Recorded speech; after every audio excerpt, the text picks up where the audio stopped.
ہر انسان وہ لباس پہنتا ہے جو اس کے اوپر اچھا لگتا ہے. اللہ نے فرمایا ہن لباس لکم وانتم لباس لہن. اے مردو تم اپنی بیویوں کے لیے لباس ہو, یعنی تم اپنی بیویوں کے ذریعے تمہاری زندگی میں خوبصورتی آتی ہے. اور اے عورتوں تمہارے شوہر تمہارے لیے لباس ہے. جب تک تمہارے شوہر تمہاری زندگی میں, تمہاری زندگی کے اندر کلر ہے, رنگ ہے, جب شوہر ہی چلا جائے تو عورت کی زندگی بے رنگ ہو جاتی ہے, بے رنگ ہو جاتی ہے. ہمارے یہاں کسی عورت کا شوہر مر جائے تو بہت سارے لوگ اس بیوہ عورت کی شادی کے بارے میں نہیں سنتے. لوگ کیا بولتے ہیں, ارے عورت ہے بچے کے سہارے گزار دی. بہت بڑا جھوٹ ہے, بہت بڑا جھوٹ ہے, یہ بہت بڑی مکاری ہے. یہ اس عورت کے ساتھ, اس کے مستقبل کے ساتھ کھلواڑ ہے میرے بھائیوں. وہ عورت بچے کے ساتھ گزارتی نہیں ہے, ہم اس کو گزارنے پر مجبور کرتے ہیں. عورت بیوہ ہو جائے بیچاری تو شوہر کے ساتھ ساتھ اس کی جوانی, اس کی خواہشات کو بھی دفن کر دیا جاتا ہے اور کہا جاتا ہے یہ تو عورت ہے بچے کے سہارے گزار. قرآن کہہ رہا ہے شوہر بیوی کے لیے لباس ہے, بیوی شوہر کے لیے لباس ہے. دونوں ایک دوسرے کے بغیر رہیں یہ اسلام میں تصور ہی نہیں ہے. 50 سال کا بھی آدمی اگر بیوی مر گئی اس کی شادی کراؤ, اور عورت اگر اس لائق ہے کہ وہ شوہر کے حقوق ادا کر سکتی ہے, 40 سال کی 45 سال کی ہے اور وہ بیوہ ہو گئی ہے, مطلقہ ہے, اس کی شادی کراؤ. اور تاکہ اس کی زندگی میں رنگ آئے, کیونکہ بغیر شوہر کے اور بغیر بیوی کے ایک دوسرے کی زندگی میں رنگ نہیں ہے. اور جانتے ہو نکاح جب ہوتا ہے نا تو دلہا جو ہوتا ہے لڑکا وہ کہتا ہے, قاضی صاحب پوچھتے ہیں کہ آپ کا نکاح میں نے فلانا بنت فلاں کے ساتھ کیا, آپ نے قبول کیا؟ تو کہتا ہے ہاں مولوی صاحب میں نے قبول, ہاں میں نے قبول کیا. حالانکہ ایک بار سے بھی ہو جائے گا, لیکن لوگ 3 بار کراتے ہیں, 3 بار کے اور پکا ہو جائے اس لیے لوگ 3 بار کراتے ہیں. ضروری نہیں ایک بار سے بھی ہو جائے. یہ جو ہم نے 3 بار کہا ہاں میں نے قبول کیا. اچھا یہ ایک مسئلہ بتا دوں, لڑکی کے یہاں بھی مولوی صاحب جاتے ہیں. آپ کیا جاتے ہیں کہ نہیں کمائی کو؟ مولوی صاحب جو قاضی صاحب ہیں وہ لڑکی کیا بھی جاتے ہیں اور لڑکی سے بھی پوچھتے ہیں کہ آپ کا نکاح فلاں بن فلاں کے ساتھ ہو رہا ہے کہ آپ نے قبول کیا؟ لڑکی بھی کہتی ہے ہاں میں نے قبول کیا.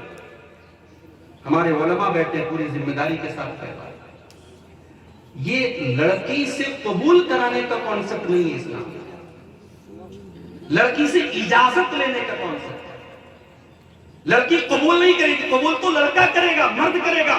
مرد اس کو اپنے نکاح میں لے رہا ہے, اس لڑکی سے اجازت لی جائے گی کہ تیرا نکاح فلاں کے ساتھ ہو رہا ہے, تو راضی ہے کہ نہیں اس پر, تو اجازت دے رہی ہے کہ نہیں دے رہی. اور یہ اجازت ضروری نہیں کہ قاضی صاحب لے, اجازت اس کا باپ لے لے, اس کا بھائی لے لے, اس کی ماں لے لے کافی ہے, اس کا ولی لے لے کافی ہے. مگر ہمارے یہاں باقاعدہ قاضی صاحب مولوی صاحب لڑکی کے پاس جا کے قبول کرواتے ہیں. اور آج کل پاکستانی سیریلوں کی دین ہے, اب تو میں نے سنا ایک صاحب بتا رہے ہیں کہ دلہن کا دوپٹہ بھی ایسا ہے اس پر قبول ہے قبول ہے قبول ہے 3 بار لکھا ہے. یہ نئے فیشن چل رہے ہیں, لڑکا لڑکی کا نام لکھا رہے گا اور دوپٹے پر 3 بار قبول ہے قبول ہے. یہ عورت کے دلہن کے دوپٹے پر لکھا رہے گا. یہ سب واحد چیزیں ہیں. اسلام میں یہ ہے کہ لڑکا قبول ہے. اب جب لڑکے نے کہا مجھے قبول ہے تو یہ کوئی معمولی بات اس نے نہیں کہی ہے, دنیا کا سب سے خطرناک ایگریمنٹ. جب آپ نے کہہ دیا کہ میں نے اس لڑکی کو اپنے نکاح میں قبول کیا, سر سے پیر تک وہ لڑکی آپ کے لیے حلال ہو گئی, اس کی ساری ذمہ داری آپ کے کندھوں پر آ گئی. اسی لیے قرآن کریم میں اللہ تعالیٰ جب نکاح کا ذکر کرتا ہے فرماتا ہے وَأَخَذْنَ مِنْكُمْ مِيثَاقًا غَلِيظًا. او لوگو تمہاری بیویوں نے جب تمہارے ساتھ نکاح کیا تھا تو بہت بھاری ایگریمنٹ تمہارے اور ان کے بیچ میں ہوا تھا. جب تم نے اپنے قاضی سے اپنے مولوی سے کہہ دیا میں نے نکاح کو قبول کر لیا تو تم نے بہت بھاری ایگریمنٹ کو سویکار کیا ہے. یہ کوئی چھوٹا موٹا ایگریمنٹ نہیں ہے, یہ بہت بڑا میثاق ہے, بہت بڑا ایگریمنٹ ہے, بہت بڑا معاہدہ ہے. اس کو ہلکے میں مت لینا, قرآن کہہ رہا ہے یہ بہت بڑا ایگریمنٹ ہے. تو میرے بھائیوں نکاح کی اہمیت اور اصل اس رشتے کی اہمیت. اب دلہا دلہن کل تک ایک دوسرے کے لیے اجنبی تھے, حرام تھے, لڑکا لڑکی کو چھو نہیں سکتا تھا، اس کو دیکھ نہیں سکتا تھا، آج ایک دوسرے کے لیے حلال ہے۔ اب ان کا حق کیا ہے، اس پر مجھے آج بات کرنا ہے۔ اس کے پہلے کہ میں بیوی کا حق شوہر کے اوپر کیا ہے، شوہر کا حق بیوی کے اوپر کیا ہے، میں کچھ ایسی چیزیں آپ کے سامنے بیان کرتا ہوں جو میوچول ہے۔ میوچول مطلب کامن ہے، جو مرد کے ذمہ بھی ضروری ہے، عورت کے ذمہ بھی ضروری ہے۔ وہ مرد کا حق بیوی کے اوپر بھی ہے اور بیوی کا حق شوہر کے اوپر۔ اس میں سب سے پہلی چیز یہ ہے کہ شوہر بیوی کے دین کے سلسلے میں اس کی مدد کرے، بیوی شوہر کے دین کے سلسلے میں مدد کرے۔ شوہر نماز نہیں پڑھ رہا ہے، بیوی اس گھر میں بیوی بن کر کے آئی ہے، بہو بن کر کے آئی ہے، اس نے دیکھا کہ میرا شوہر نماز نہیں پڑھ رہا ہے۔ اب اسلام یہ کہتا ہے، شریعت یہ کہتی ہے کہ بیوی کی یہ ذمہ داری ہے کہ وہ شوہر کو نمازی بنائے، اس کو دین کی طرف لے کر کے آئے، اس کے اندر جو بھی دین کے اعتبار سے کمی ہے اس کمی کو دور کرنے کی اس لڑکی کو، اس عورت کو چاہیے کہ کوشش کرے۔ اللہ کے پیارے نبی سے صحابہ نے پوچھا کہ اللہ کے نبی سب سے بہترین مال کیا ہے، سب سے بہترین دولت کیا ہے، سب سے بڑا خزانہ کیا ہے؟ آپ نے فرمایا 3 چیزوں کو خزانہ بنا لو۔ 3 چیزیں دنیا کا سب سے بڑا خزانہ ہے۔ آپ نے فرمایا لیتخذ احدکم قلبا شاکرا ولسانا ذاکرا وزوجتا مؤمنتا تعینہ علی امر اللہ۔ 3 چیزیں اگر تمہارے پاس ہے، تم سے بڑا دولت والا کوئی نہیں، تم سے بڑا خزانے والا کوئی نہیں، تم سے بڑا مال والا کوئی نہیں۔ قلبا شاکرا، پہلی چیز آپ کے سینے میں ایک ایسا دل ہو جو دل اللہ تعالیٰ کا شکریہ ادا کرنے والا ہو، اس دل کے اندر اللہ کی ناشکری نہ ہو۔ کاروبار چل رہا ہے تب بھی اس دل کے اندر اللہ کا شکر ہو، کاروبار میں مندی آ جائے تب بھی اللہ کا شکر ادا کرنے والا ہو، آپ کے فیور والی حکومت ہو تب بھی اس دل میں اللہ کا شکر ہو، آپ کے خلاف ایکشن اٹھانے والی حکومت آ جائے تب بھی اس دل میں اللہ کا شکر ہو، آسانی آ جائے تب بھی وہ دل اللہ کا شکریہ ادا کرے، اور پریشانی کے دن آ جائے تب بھی وہ دل اللہ کا شکریہ ادا کرے۔ ایسا دل اپنے سینے کے اندر پیدا کرے۔ دوسری چیز وَلِسَانًا ذَاكِرًا، اور اپنے منہ میں ایسی زبان پیدا کر لو جو اللہ کا ذکر کرنے والی ہو، جو اللہ کو یاد کرنے والی ہو، جو اللہ کو ہر وقت اس کے ذکر سے اپنے آپ کو تر رکھے۔ اپنے منہ میں ایسی زبان پیدا کرو جو اللہ کا ذکر۔ اور میں تو اکثر کہتا ہوں نبی کی دعاؤں کو یاد کر لو تو کچھ اور یاد کرنے کی ضرورت نہیں پڑتی۔ اٹھتے بیٹھتے چلتے پھرتے جتنی ایکٹیویٹیز ہیں، کون سی ایسی ایکٹیویٹی ہے جس کے لیے نبی نے دعا نہ سکھائی؟ مجلس میں آپ آ کر کے بیٹھے، یہاں بیٹھنے کی دعا بھی آپ کو سکھائی گئی ہے، مجلس ختم ہونے والی ہے اس کی بھی دعا آپ کو سکھائی گئی ہے، لیٹرین میں باتھ روم میں جا رہے وہاں کی دعا بھی آپ کو سکھائی گئی ہے، سواری پر آپ بیٹھ رہے وہاں کی بھی دعا آپ کو سکھائی گئی ہے، یہاں تک کہ شوہر اپنی بیوی سے ملاقات کرنے کے لیے جا رہا ہے، ملنے کے لیے جا رہا ہے، اپنی جسمانی خواہش پوری کرنے کے لیے جا رہا ہے، اسلام نے وہاں اس موقع کے لیے بھی دعا سکھائی ہے۔ ان دعاؤں کو آپ یاد کر لو میرے بھائی، تو اس پر آپ عمل آسانی سے کر سکتے ہو، ایسی زبان جو اللہ کا ذکر۔ اور تیسری چیز آپ نے فرمایا وَزَوْجَةً مُؤْمِنَةً تُعِينُهُ عَلَىٰ أَمْرِ الْآخِرَةِ، ایسی دیندار بیوی اگر آپ کو مل جائے جو آخرت کے سلسلے میں آپ کی مدد کرے، جو دین کے کاموں میں آپ کی مدد کرے، جو آپ کی سگریٹ چھڑوا دے، جو آپ کی نشہ کا نشہ چھڑوا دے، جو آپ بے نمازی آپ کو نمازی بنا دے، آپ قرآن نہیں پڑھتے تھے قرآن پڑھنے کا جذبہ آپ کے دل میں پیدا کر دے، آپ دین سے دور تھے آپ کو دیندار بنا دے، ایسی بیوی اگر مل جائے تو آپ سے بڑا خزانہ کسی کے پاس نہیں، آپ سے بڑی دولت کسی کے پاس نہیں۔ شوہر بیوی کا سپورٹ کرتا دین کے معاملے میں۔ مجھے معاف کرنا میرے بھائی، کتنے لوگ ہیں جمعہ کے دن 12:30 بجے اگر جمعہ کا خطبہ ہو رہا ہے تو وہ 11:30 بجے مسجد میں پہنچ جاتے ہیں اور پہلی صف میں جا کر کے بیٹھتے ہیں۔ ابھی آپ کے قنوج کے عبد الرحمن بھائی آئے تھے، میں نے پوچھا کہ قنوج میں مسجدوں میں جمعہ میں عورتوں کا انتظام ہے کہ نہیں؟ بولے نہیں مولوی صاحب ہمارے یہاں انتظام ہے۔ الحمدللہ ہماری جماعت اہل حدیث کی اکثر مسجدوں میں عورتوں کا انتظام ہے۔ میرے بھائی آپ جمعہ کی نماز میں پہنچے، آپ نے سب سے پہلی سب جگہ حاصل کر کے آپ نے جمعہ کی نماز پڑھی. آپ اپنی بیوی کو بھی تو لے کر کے آ سکتے تھے، آپ اپنی بہو کو بھی تو لے کر کے آ سکتے تھے، آپ اپنی بیٹیوں کو بھی تو لے کر کے آ سکتے تھے. آپ کہتے نہیں مولوی صاحب ہماری بہو کو کھانا بنانا ہوتا ہے، ہماری بیوی کو کھانا بنانا ہوتا ہے، ہماری بہن کو کھانا بنانا ہوتا ہے. میں کہتا ہوں ایک دن کھانا آدھا گھنٹہ لیٹ مل جائے تو کیا حرج کی بات ہے، ایک دن کھانا 1 گھنٹہ بیفور پک جائے تو کیا حرج کی بات ہے. میرے بھائی وہ جمعہ کا خطبہ جو آپ سن رہے ہیں، اگر آپ کی بیوی بھی سنے گی، آپ کی بیٹی بھی سنے گی، آپ کی بہن بھی سنے گی، اللہ کی قسم سال میں 52 جمعہ کے خطبے اگر آپ کی بہن بیٹیاں سن لیں گی، اللہ کی قسم آپ کی کوئی بہن بیٹی مرتد نہیں ہوگی، کوئی بہن بیٹی مرتد نہیں ہوگی. یہ جو مرتد ہو رہی ہے، یہ جو دین سے دور ہو رہی ہے، یہ جو غیروں کے ساتھ بھاگ رہی ہے، اگر آپ اس کی گہرائی میں جا کر کے، اس کی تہ میں جا کر کے پتہ لگائیں گے تو پتہ یہ لگے گا ان لڑکیوں نے تو دین کے نام کو کچھ سیکھا ہی نہیں تھا، ان کو دین کی کوئی معلومات نہیں. آپ دین سیکھ رہے ہیں، کانپور سے آپ گمائش مئو میں آئے، جلسے میں پوری بس لے کر کے آئے، آپ بیوی کو بھی تو لا سکتے تھے، کیوں نہیں لائے؟ آپ کے پڑوس میں پروگرام ہوتا ہے، آپ اپنی بیوی کو لے کے جا سکتے، کیوں نہیں لے کے جاتے؟ میرے پیارے ساتھیوں یاد رکھو یہ آپ کا حق ہے آپ کی بیوی کے اوپر، اور بیوی کا حق ہے آپ کے اوپر کہ دین کے سلسلے میں ایک دوسرے کی مدد کریں. اللہ کے پیارے نبی رات میں تہجد پڑھا کرتے تھے، اپنی بیویوں کو بھی اٹھایا کرتے تھے. اگر بیوی سو رہی ہے، اماں عائشہ فرماتی ہیں میں سوتی رہتی تھی، اللہ کے نبی تہجد کی نماز پڑھتے رہتے تھے. جب تہجد آپ پڑھ لیتے تھے اور وتر کا ٹائم آتا تھا، جب وتر کی نماز آپ پڑھنے لگتے تھے، آپ بڑے پیار سے کہتے تھے قومی یا عائشہ فاوتری، اے عائشہ چلو تم نے تہجد تو نہیں پڑھی، کم سے کم میرے ساتھ وتر کی نماز پڑھو. وتر پڑھاتے کیا بغیر عائشہ. رمضان کا آخری عشرہ آتا تھا، اللہ کے پیارے حبیب اعتکاف میں بیٹھا کرتے تھے، لیکن آپ اکیلے نہیں بیٹھتے تھے. حدیث کے الفاظ ہیں آپ اپنے گھر والوں کو بھی رمضان کی آخری عشرے کی تاک راتوں میں اور تمام راتوں میں اٹھایا کرتے تھے اور اپنے گھر والوں کو بھی عبادت کروایا کرتے تھے. یہ بیوی کا شوہر کے اوپر پہلا حق ہے میرے بھائی، اور شوہر کا بیوی کے اوپر پہلا ہے کہ دین کے سلسلے میں ایک دوسرے کی مدد کرے. اور اگر اس میں کچھ سختی کرنا پڑے تو سختی بھی کی جائے.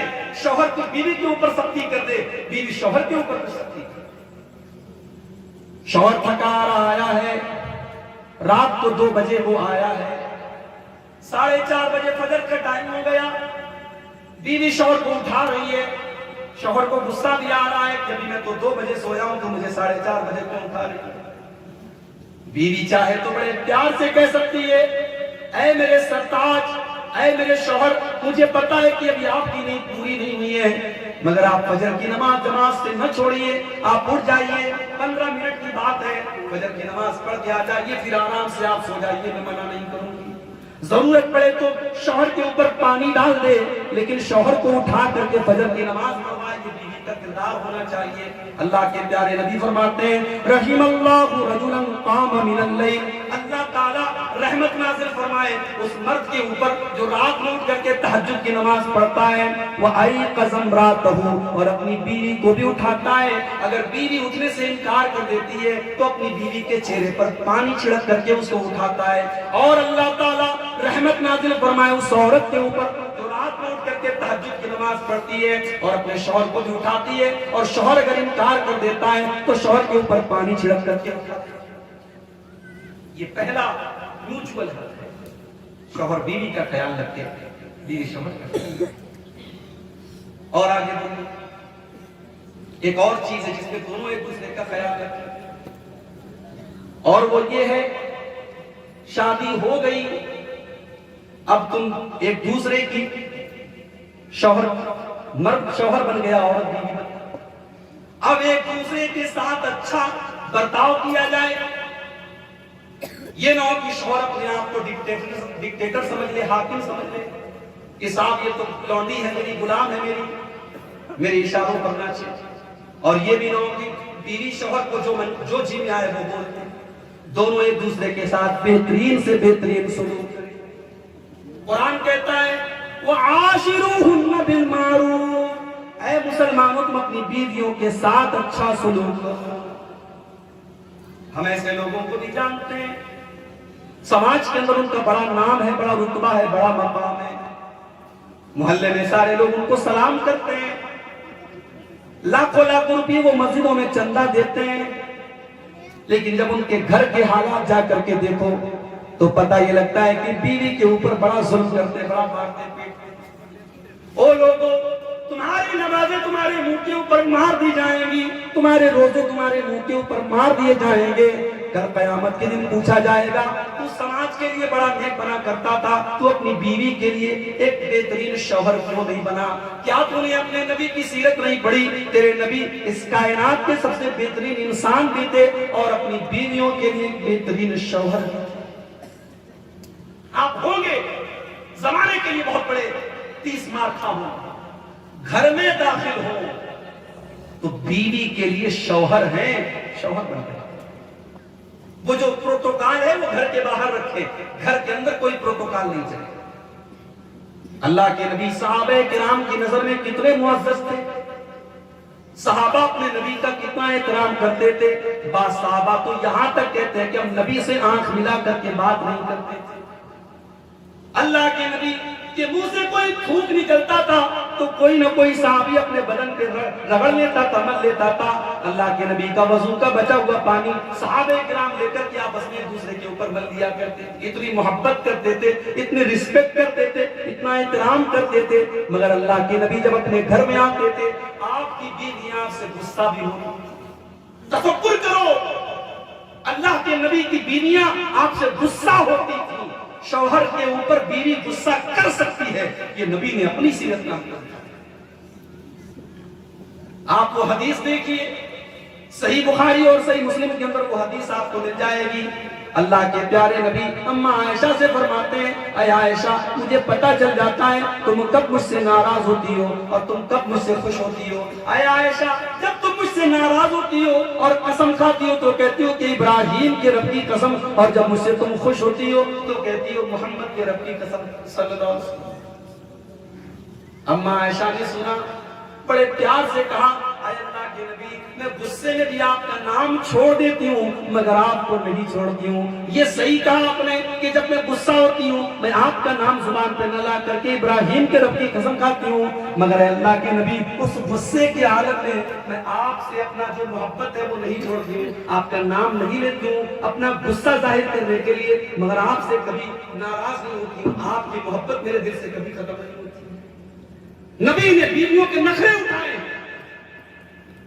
اللہ کے نبی کو تو کئی بیویاں تھیں، اور بیویاں جب ایک سے زیادہ ہوتی ہیں تو ظاہر ہے ان کے درمیان غیرت ہوتی ہے، سوتن کی غیرت ہوتی ہے، اور اللہ کے نبی کی بیویوں کے اندر بھی یہ غیرت تھی۔ وہ بہرحال اس امت کی سب سے بہترین مائیں تھی مگر غیرت تو تھی۔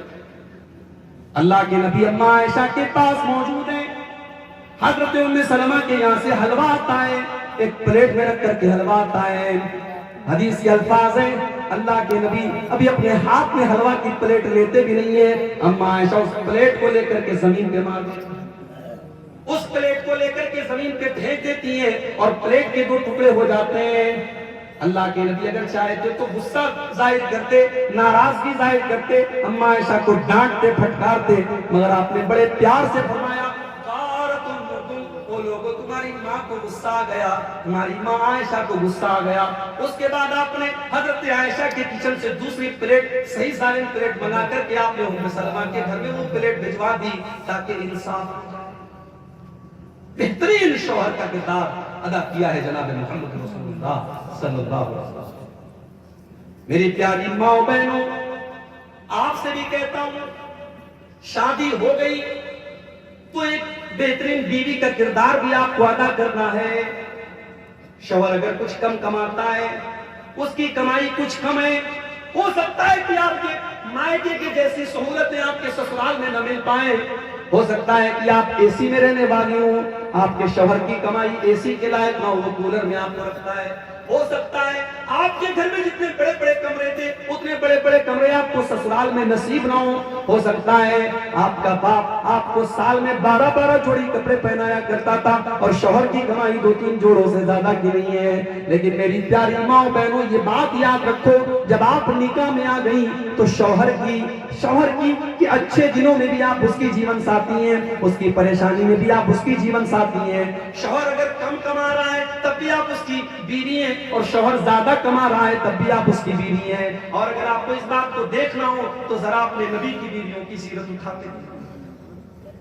میرے نبی کی بیویوں سے بڑھ کے تو اس دنیا میں کوئی نیک عورت نہیں آئی، وہ اس امت کی مائیں تھیں۔ میری پیاری ماں بہنوں، ان کے گھر میں کون سا فرنیچر تھا، ان کے گھر میں کون سا فریج تھا، ان کے گھر میں کون سا اے سی تھا، ان کے گھر میں کون سا کولر تھا؟ ہائے ہائے، نبی کے وہ چھوٹے چھوٹے کمرے جس میں امت کی ماؤں نے زندگی گزاری ہے، ان کمروں کا حال اگر آپ سیرت کی کتابوں میں پڑھ کے دیکھ لیں تو شاید آپ کی آنکھوں سے آنسو جاری ہو جائے۔ حضرت سعید بن مسیب فرماتے ہیں جب عبد الملک بن مروان کے دور میں ان کمروں کو توڑا جانے لگا تو سعید بن مسیب کہتے ہیں کہ وہ لوگوں، نبی کے ان کمروں کو مت توڑو، ان کمروں کو رہنے دو تاکہ آنے والی نسلیں دیکھیں کہ نبی کا کمرہ کیسا ہوتا تھا۔ وہ مٹی کا فرش، وہ چھوٹی چھوٹی چھتیں، اور وہ کھجور کے چھپر، اور وہ کھجور کے تنے کے پلر، اور وہ چھوٹے چھوٹے کمرے جنہیں اس امت کی ماؤں نے پوری زندگی گزار دی۔ میرے پیارے ساتھیوں، وہ کمرے ہمارے مکانوں کی طرح شان نہیں تھے، ان میں ماربل نہیں بچھے ہوئے تھے، ان میں بہترین رنگ و ڈیزائن موجود نہیں تھے، مگر وہ بڑی برکت والے کمرے تھے۔ انہی کمروں میں جبریل آیا کرتے تھے، انہی کمروں میں قرآن اترا کرتا تھا، انہی کمروں میں اللہ کے پیارے نبی آرام کیا کرتے تھے۔ اور جانتے ہو کیسے دن کاٹے ہماری ماؤں نے اپنے نبی کے ساتھ؟ ہمارے دور کی عورتوں کے اوپر اگر وہ دن آ جائے تو شوہر کو چھوڑ کے چلی جائے۔ اماں عائشہ فرماتی ہیں 2 مہینے گزر جایا کرتے تھے، 2 مہینے گزر جایا کرتے تھے، اور آسمان کے 3 چاند ہم دیکھ لیا کرتے تھے، لیکن اللہ کے نبی کی 9 بیویاں تھی، کسی بیوی کے گھر میں چولہا جلنے کی نوبت نہ آیا کرتی تھی۔ 2 مہینے تک اللہ کے نبی کا پورا پریوار، آپ کی 9 بیویاں، آپ کی بیٹیاں، آپ کے بچے کھجور کھا کر کے اور پانی پی کر کے گزارا کیا کرتے تھے، مگر ان بیویوں نے کبھی اپنی زبان پر حرف شکایت نہ لایا، کبھی اپنے نبی کو تانا نہ دیا کہ آپ کی کمائی بہت کم ہے، اپنے نبی کو کبھی شکایت کا موقع نہ دیا۔ اور جب وہ حالات آئے مسلمانوں کے اوپر تو تھوڑی آسانی کا دور آیا، اور مدینہ کے اور لوگوں کے گھر میں تھوڑا لائف سٹائل اور اچھا ہو گیا، کھانا اچھا ہو گیا، پہننا اچھا ہو گیا، رہنا اچھا ہو گیا، تو نبی کی بیویوں نے بھی محسوس کیا کہ ہمارا لائف سٹائل بھی تھوڑا اچھا ہونا چاہیے۔ انہوں نے اللہ کے نبی سے ڈیمانڈ کی، اے اللہ کے نبی، اب تو مدینہ کے سارے گھروں میں اچھے اچھے پکوان پک رہے ہیں، اور اچھے اچھے کھانے بن رہے ہیں، اور اچھے اچھے کپڑے پہنے جا رہے ہیں، اے اللہ کے نبی، ہم تو آپ کی بیویاں ہیں، ہم تو اس امت کی مائیں ہیں، کیا ہمیں اچھا کپڑا پہننے کا حق حاصل نہیں؟ کیا ہمیں اچھے کھانے کھانے کا حق حاصل نہیں؟ اے اللہ کے نبی، ہم چاہتے ہیں کہ سال میں جو پیسہ ہم کو دیا جاتا ہے، جو نفقہ ہمیں دیا جاتا ہے، اس میں کچھ بڑھوتری کر دی جائے، کچھ اضافہ کر دیا جائے، کچھ انکریمنٹ کر دیا جائے۔ ایمان سے بتاؤ میرے بھائیو، کیا ہماری ماؤں کا یہ ڈیمانڈ کرنا غلط تھا؟ کیا ان کا ایک اچھی زندگی گزارنے کا حق حاصل نہیں تھا؟ ان کی ڈیمانڈ تو بالکل بھی غلط نہیں تھی، مگر اللہ تعالیٰ کو اپنے نبی کی بیویوں کی یہ ڈیمانڈ بھی پسند نہیں آئی۔ اللہ نے قرآن کے 21ویں پارے کی آیتیں نازل کر دی، یا ایھا النبی قل لازواجک ان کنتن تردن الحیاۃ الدنیا وزینتہا فتعالین امتعکن واسرحکن سراحا جمیلا۔ اے نبی، اپنی بیویوں سے کہہ دیجئے اگر تم کو دنیا کی چمک دمک چاہیے، تم کو دنیا کی دولت چاہیے، تو اے نبی کی بیویوں آ جاؤ، میں تم کو دنیا کی دولت دے دیتا ہوں، مگر پھر تم کو اپنے گھر میں نہیں رکھوں گا، تم کو طلاق دے دوں گا، تم کو اپنے گھر سے نکال دوں گا، تم جاؤ دنیا کا عیش و آرام لے لو، مگر پھر تم محمد کے گھر میں نہیں رہ سکتی ہو۔ وَإِن كُنتُنَّ تُرِدْنَ اللَّهَ وَرَسُولَهُ وَالدَّارَ الْآخِرَةَ فَإِنَّ اللَّهَ أَعَدَّ لِلْمُحْسِنَاتِ مِنكُنَّ أَجْرًا عَظِيمًا۔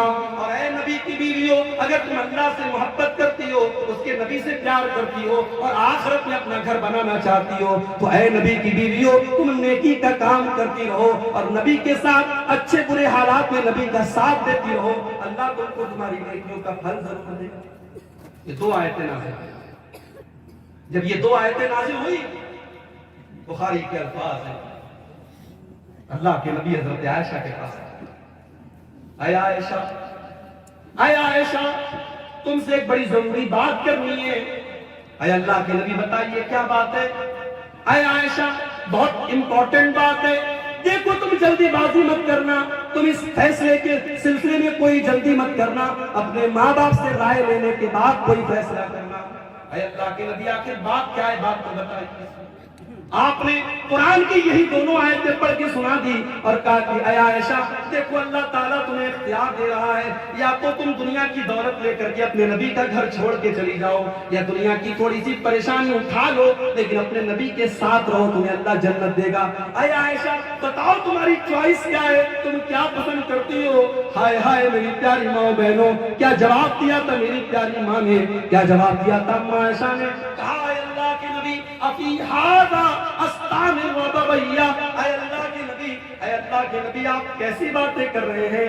کیا یہ کوئی ایسا معاملہ ہے جس میں مجھے اپنے ماں باپ سے رائے لینی پڑ جائے؟ نہیں نہیں اے اللہ کے نبی میرا فیصلہ بالکل کلیئر ہے، میرا ڈیسیژن بالکل واضح ہے، اخترت اللہ ورسولہ والدار الاخرہ، مجھے نہیں چاہیے دنیا کا عیش و آرام، مجھے نہیں چاہیے دنیا کی دولت، مجھے نہیں چاہیے دنیا کی رنگینی، اے اللہ کے نبی میں اپنے نبی کے ساتھ رہنا پسند کرتی ہوں، میں اے اللہ کے نبی مجھے اللہ سے محبت ہے، مجھے اس کے رسول سے محبت ہے اور مجھے آخرت سے محبت ہے، میں آپ کو چھوڑ کر کے کہیں جانے والی نہیں۔ اتنی بڑی قربانی دی تھی نبی کے لیے، اتنا بڑا اختیار ملا، چوائس ملی، آپشن ملا، انہوں نے کہا نہیں ہمیں دنیا نہیں چاہیے، ہم نبی کے ساتھ ہیں۔ اور جب انہوں نے اتنی بڑی قربانی دی اللہ نے انعام کیا دیا انہیں؟ اللہ نے دو انعام دیا۔ پہلا انعام تو دنیا والوں کو سنا دیا وَأَزْوَاجُهُ أُمَّهَاتُهُمْ، اے ایمان والو یہ نبی کی بیویاں یہ تمہاری ماں کا درجہ رکھتی ہیں، ان کا نام لینا تو ان کو ماں کہہ کر کے پکارنا، ان کو ام المومنین کہہ کر کے پکارنا، جیسے اپنی ماں کو تم کبھی گالی نہیں دے سکتے، ان کو کبھی گالی دینا تو بڑی دور کی بات ہے، اگر ان کو کوئی گالی دے تو تم کبھی برداشت مت کرنا، یہ تمہاری ماں کا درجہ رکھتی ہیں۔ اور دوسرا مقام اللہ نے یہ دیا کہ اپنے نبی سے کہہ دیا کہ اے نبی اب ان بیویوں میں سے کسی کو آپ کبھی طلاق نہیں دے سکتے، اب یہ دنیا میں بھی آپ کی بیوی ہے اور آخرت میں بھی آپ کی بیوی رہے گی، یہ جنت میں بھی آپ کی بیوی رہے گی۔ انہوں نے اتنی بڑی قربانی دی ہے، اس کا صلہ یہ ہے کہ یہ آخرت میں بھی آپ کی بیوی رہے گی۔ تو ایک دوسرے کے ساتھ سکھ میں دکھ میں آسانی میں پریشانی میں ساتھ دینے کا نام میرے بھائیوں شادی شدہ زندگی ہے۔ شوہر کو چاہیے ایک بہترین شوہر بنے، بیوی کو چاہیے ایک بہترین۔ اور آگے شادی ہوئی کس لیے؟ اللہ نے شادی کا یہ نظام کیوں بنایا؟ اس لیے بنایا ہے تاکہ ایک دوسرے کی جو جنسی خواہشات ہیں، جو سیکسول ڈیزائرز ہیں، وہ صحیح طریقے سے رہیں۔ اب اسلام یہ بھی کہتا ہے کہ شوہر اپنی بیوی کی ضرورت کو پوری کرنے میں کوئی کوتاہی نہ کرے، بیوی بھی اپنے شوہر کی ضرورت کو پوری کرنے میں کوئی کوتاہی نہ کرے۔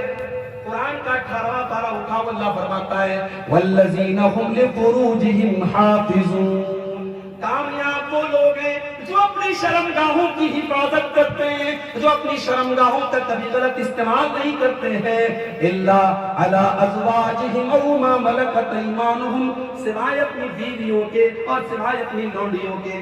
لونڈیوں کا کانسیپٹ آج کے دور میں موجود نہیں ہے، اس پر ہم بات نہیں کریں گے۔ اللہ نے کہا کہ صرف اپنی شرمگاہوں کا استعمال وہ اپنی بیویوں کے لیے کر سکتے ہیں۔ اس سے دو چیزوں کا رد ہو گیا، ایک ہمارے نوجوان آج کل جو بہت بڑی برائی میں مبتلا ہے جس کو ماسٹربیشن بولتے ہیں، یا اپنے ہاتھوں سے ہم پہلے کہ زنا کرنا بولتے ہیں، ہاتھوں سے کیا جانے والا زنا آج انٹرنیٹ کی وجہ سے آج ہمارے نوجوانوں میں بہت زیادہ پاپولر ہو رہا ہے، یہ حرام ہے اور ناجائز ہے، اور اس کی دلیل قرآن کی یہ آیت ہے کہ ایمان والے اپنی شرمگاہوں کا استعمال صرف اپنی بیوی کے ساتھ کرتے ہیں۔ اس سے یہ بھی پتہ چلا کہ بیوی آپ کی بیوی ہے تو یہ ضرورت اس کو آپ کو پوری کرنا ہے۔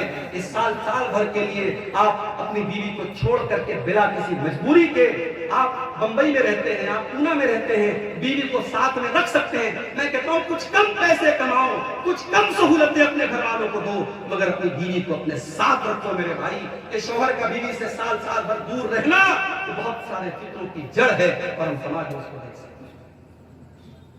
اور جب بات آئی ہے تو مجھے ایک بات کی اور اجازت دیجیے، ایک عام کام کرنے والا اس کو جب کام دیا جاتا ہے تو ساتھ میں فیملی کوارٹر دیا جاتا ہے، مگر مسجد کا امام اس کو ہم بیچارے کو اتنا چھوٹا سا کمرہ دیتے ہیں کہ وہ بیچارہ کسی طریقے سے اپنا پیر پھیلا کے اس میں سو سکے۔ اس ملک میں ہزاروں لاکھوں امام ہیں مسجدوں کے جو زندہ ہیں مگر ان کی بیوی بیوہ کی زندگی گزار رہی ہے۔ اس سال میں جب عید کا تہوار آتا ہے تو وہ بھی عید کی نماز پڑھا کے اپنے گھر جاتا ہے، کیا اس کی بیوی کو حق نہیں ہے اپنے شوہر کے ساتھ رہنے؟ اس کے بچے اپنے باپ کے رہتے ہوئے یتیم کی زندگی گزارتے ہیں، کیا اس کے بچوں کو حق نہیں ہے اپنے باپ کا پیار پانے؟ شرم کرو میرے بھائیو، شرم کرو۔ جو قوم اپنی مسجد میں نماز پڑھانے والے امام کو شادی شدہ ہونے کے باوجود اس کی بیوی سے دور رکھے، اس قوم کی یہی درگت ہونی چاہیے تھی اس وقت۔ آج کتنے فتنے ہو رہے ہیں، کتنی جگہ قرآن پڑھانے والا ٹیوشن پڑھانے والا مولوی کسی لڑکی کو لے کے بھاگ گیا، فلاں جگہ کسی امام نے غلط کام کر دیا۔ یہ کیوں ہو رہا ہے؟ ہم نے دروازہ کھولا ہے اس لیے کتا اندر آ رہا ہے، ہم نے فتنوں کا دروازہ کھولا ہے اس لیے یہ فتنے پیدا ہو رہے ہیں۔ مسجدوں کے امام اور مدرسے میں پڑھانے والے ٹیچروں کے لیے بھی آپ کو ہر حال میں فیملی کوارٹر کا انتظام کرنا چاہیے، نہیں کریں گے تو بہت سارے فتنے جنم لیں گے اور آگے نہ بڑھیں گے۔ ضرورت ہے بھائی، شوہر کو بیوی کی ضرورت ہے۔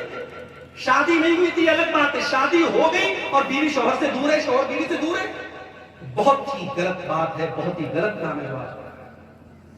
اسی لیے اسلام یہ کہتا ہے اگر شوہر اپنی بیوی کو بستر پر بلائے، بڑے صاف الفاظ میں اللہ کے نبی فرماتے ہیں، بخاری کے الفاظ ہیں، اذا دعا الرجل امرأته الى بیتی، جب شوہر اپنی بیوی کو بستر پر بلائے، فابت، اور بیوی بلا کسی مجبوری کے انکار کرے، کوئی مجبوری ہو، بیماری ہے، تکلیف ہے، الگ بات ہے، بغیر کسی مجبوری کے اگر بیوی انکار کر دے، نبی کے الفاظ ہیں لعنت الملائکۃ حتی تصبح، صبح تک فرشتے لعنت کرتے رہتے اس بیوی کے اوپر کہ تو نے اپنے شوہر کی خواہش کو پورا کرنے میں تو نے کوتاہی کی ہے، جو ایک بیوی کا فرض تھا تو نے ادا نہیں کیا۔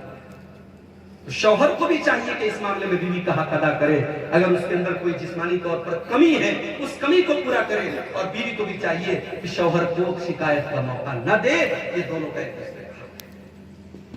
یہاں تک کہ اگر بیوی پیریڈ میں ہے اس کے ساتھ شوہر کا ریلیشن شپ بنانا جائز نہیں ہے، مگر اس حالت میں بھی اللہ کے نبی فرماتے ہیں استووا کل شیء الا النکاح، جمع کرنا حرام ہے، بیوی کے ساتھ ریلیشن شپ بنانا حرام ہے، لیکن بیوی کے ساتھ اگر بیوی کے ساتھ شوہر پیار اور محبت کا اظہار کرنا چاہے، ساتھ میں لیٹ کر کے اس کے ساتھ محبت کا اظہار کرنا چاہے، تو بیوی کو انکار بالکل بھی نہیں کرنا چاہیے، اس کو جو ناجائز کام ہے اس کیفیت میں اس سے منع کرنا چاہیے، جو جہاں تک اسلام نے جائز قرار دیا ہے بیوی کو اس میں کوئی رکاوٹ نہیں بننی چاہیے۔ یہ بڑے صاف الفاظ میں اس لیے کہہ رہا ہوں کیونکہ اس معاملے میں ہمارے یہاں سماج میں بڑی کوتاہیاں ہوتی ہیں، بہت سارے کیسز ہمارے سامنے آتے ہیں اور بہت سارے گھر ٹوٹتے ہیں۔ میرے بھائیوں، ایک بہترین بیوی وہ ہے تو اس معاملے میں اپنے شوہر کو شکایت کا موقع نہ دے، اور ایک بہترین شوہر وہ ہے تو بیوی کو اس معاملے میں شکایت کا موقع دے۔ اور ایک اور چیز ہے جو دونوں کے درمیان کامن ہے، شوہر کی بھی ذمہ داری ہے، بیوی کی بھی ذمہ داری ہے، بچے اگر پیدا ہو گئے تو بچوں کی صحیح تربیت کرنا یہ دونوں کی ذمہ داری ہے۔ بیوی یہ کہہ کر کے پردہ نہیں جھاڑ سکتی کہ مجھے بہت سارے کام ہیں میں نہیں دیکھ سکتی، اور شوہر یہ کہہ کر کے پلہ نہیں جھاڑ سکتا میں بہت بڑا کاروباری ہوں، مجھے بچوں کی تربیت کرنے کا ٹائم ہے۔ میرے پیارے ساتھیوں، اللہ کے پیارے نبی فرماتے ہیں کل مولود یولد علی الفطرہ، جب بچہ پیدا ہوتا ہے تو اسلام کے اوپر پیدا ہوتا ہے، اس کے ماں باپ اسے یہودی بناتے ہیں، اس کے ماں باپ اسے عیسائی بناتے ہیں، اس کے ماں باپ اسے مجوسی بناتے ہیں۔ ابھی آج کل ویڈیو بڑا وائرل ہوا ہے 2 دن پہلے، مدھیہ پردیش کا ویڈیو ہے، شاید آپ نے دیکھا ہو، ایک 12-14 سال کا لڑکا جلوس نکل رہا ہے اور جلوس میں نعرہ لگا رہا ہے، فلاں مسلک کا نام لے کر کے فلاں سور مرد آباد، فلاں سور مرد آباد، فلاں سور مرد آباد، اور یہ نعرہ اس نبی کی محبت اور اس نبی کی پیدائش کے جشن کے نام پہ لگ رہا ہے، جس نبی نے کبھی اپنی زندگی میں گالی کا جواب بھی گالی سے، جس نبی نے اپنے دشمنوں کو بھی کبھی گالی نہیں دی ہے، اور جس نبی نے گالی کے جواب میں بھی کبھی اپنی زبان کو گالی سے آلودہ نہیں کیا ہے، یہ 12-14 سال کے بچے کے اندر اتنی نفرت کیسے پیدا ہوئی ہے بھائیو؟ اس میں اس کے ماں باپ کا کردار ہے، ماں باپ کی تربیت بولتی ہے، باپ کی تربیت بولتی ہے، اسے یہی سکھایا گیا ہے کہ تو صحیح ہے، تیرا مذہب صحیح ہے، تیرا مسلک صحیح ہے، اور باقی سب سور ہے اور باقی سب کمینے ہیں۔ تو جو اس کو پٹی پڑھائی گئی، تو 12-14 سال کا لڑکا وہ نعرہ لگا رہا ہے اور آج ویڈیو پورا وائرل کر رہا ہے۔ یہ حالات ہے بچوں کی تربیت، یہ ماں کی بھی ذمہ داری ہے، باپ کی بھی ذمہ داری ہے۔ اسی لیے عربی کا ایک شاعر کہتا ہے لَيْسَ الْيَتِيمُ مَنِ انْتَهَا أَبَوَاهُ مِنْ هَمِّ الْحَيَاةِ وَخَلَّفَاهُ ذَلِيلًا، یتیم وہ نہیں ہے جس کے ماں باپ اسے چھوڑ کے چلے جائیں۔ إِنَّ الْيَتِيمَ هُوَ الَّذِي تَلْقَى لَهُ أُمًّا تَخَلَّتْ وَأَبًا مَشْغُولًا، ارے یتیم تو وہ انسان ہے جس کی ماں کے پاس اس کے لیے ٹائم نہیں، جس کے باپ کے پاس اس کے لیے ٹائم نہیں۔ باپ اتنا بڑا کاروباری ہے، بچوں کی تربیت کے لیے اس کے پاس کوئی ٹائم نہیں، اور ماں اتنی بڑی کام کاجی ہے، بچوں کی تربیت کے لیے اس کے پاس کوئی ٹائم نہیں۔ میری ماں اور بہنوں، آپ ایک بہترین ماں کا کردار ادا کیجیے، میرے بھائیوں آپ ایک بہترین باپ کا کردار ادا کیجیے۔ اولاد کی تربیت یہ دونوں کی مشترکہ ذمہ داری ہے۔ اور ایک اور چیز ہے جو میاں بیوی دونوں کی مشترکہ ذمہ داری ہے کہ ایک دوسرے کی پرائیویٹ باتیں شیئر نہ کریں۔ یہ بھی ہمارے یہاں ہوتا ہے، شادی کے بعد مرد اپنے دوستوں سے بتاتا ہے کہ میری بیوی کے ساتھ یہ معاملہ پیش آیا، یہ معاملہ پیش آیا۔ عورت اپنی سہیلیوں سے بتاتی ہے میرے ساتھ یہ معاملہ پیش آیا، میرے ساتھ یہ بہت بڑا گناہ ہے میرے پیارے ساتھیوں۔ اللہ کے پیارے نبی فرماتے ہیں، صحیح مسلم کی روایت ہے کہ اللہ تعالیٰ کے یہاں سب سے برا انسان وہ ہوگا جو اپنی بیوی کے ساتھ سوتا ہے، بیوی اس کے ساتھ سوتی ہے، ثم ینشر سرہا، پھر دونوں ایک دوسرے کے راز کو بانٹتے ہیں، لوگوں کو بتاتے ہیں۔ اللہ کے نبی کے سامنے ایک مرتبہ یہ بات آئی کہ صحابہ ایک دوسرے کو اس طریقے کی باتیں بتاتے ہیں۔ آپ نے صحابہ سے فرمایا خبردار خبردار، لا تفعلوا، آئندہ ایسا کام مت کرنا، انما ذالک مثل شیطان، اے میرے صحابہ یہ تو شیطان کا کام ہے، جو کسی شیطان عورت کے ساتھ راستے میں غلط کام کرتا ہے اور لوگ اس کو دیکھتے رہتے ہیں، یہ شیطانوں کا کام ہے، یہ انسانوں کا کام ہے۔ یہ جو گندی گندی موویز آ رہی ہیں اور اس عمل کو ویڈیو کی شکل میں دکھایا جا رہا ہے، اللہ کے نبی کی یہ حدیث بتا رہی ہے کہ شیطان کا کام ہو سکتا ہے، ایک باعزت اور باغیرت مرد کا کام نہیں ہو سکتا ہے کہ وہ اپنی بیوی کے ساتھ اس عمل کو وہ دنیا کے سامنے ظاہر کرے، اسے بتائے یا اس کا ویڈیو شیئر کرے، یہ کسی باغیرت مرد کا کام نہیں۔ اب ہم آتے ہیں بیوی کا حق شوہر کے اوپر کیا ہے اور شوہر کا حق بیوی کے اوپر کیا ہے۔ پہلے ہم شوہر کا حق بیان کرتے ہیں۔ میری مائیں بہنیں تھوڑا کان کھڑا کر لیں، ان کے مطلب کی بات بتا رہا ہوں۔ شوہر کا حق کیا ہے؟ شوہر کا پہلا حق یہ ہے، بڑے غور سے سننا میری پیاری ماں بہنوں، شوہر کا پہلا حق یہ ہے کہ آپ اس کی اطاعت کریں، کیونکہ اللہ تعالیٰ نے گھر کا ذمہ دار مرد کو بنایا ہے۔ الرجال قوامون علی النساء، مرد عورتوں کے اوپر ذمہ دار ہے، بما فضل اللہ بعضهم علی بعض وبما انفقوا من اموالهم، اس لیے کہ مرد زیادہ طاقتور ہے اور مرد کو اللہ تعالیٰ نے کمانے کی اور خرچ کرنے کی ذمہ داری دی ہے، عورت کو کمانا نہیں، ضرورت پڑے مشکل حالات میں عورت کوئی جاب وغیرہ کر لے الگ بات ہے، عورت کا کام کمانا نہیں ہے، عورت کا کام جاب کرنا نہیں ہے، عورت کا کام گھر گرہستی سنبھالنا ہے، کما کے لانا یہ مرد کا کام ہے، اور مرد کو اللہ تعالیٰ نے فطری طور پر عورت سے زیادہ طاقتور بنایا ہے، اس لیے گھر کا ذمہ دار مرد ہے۔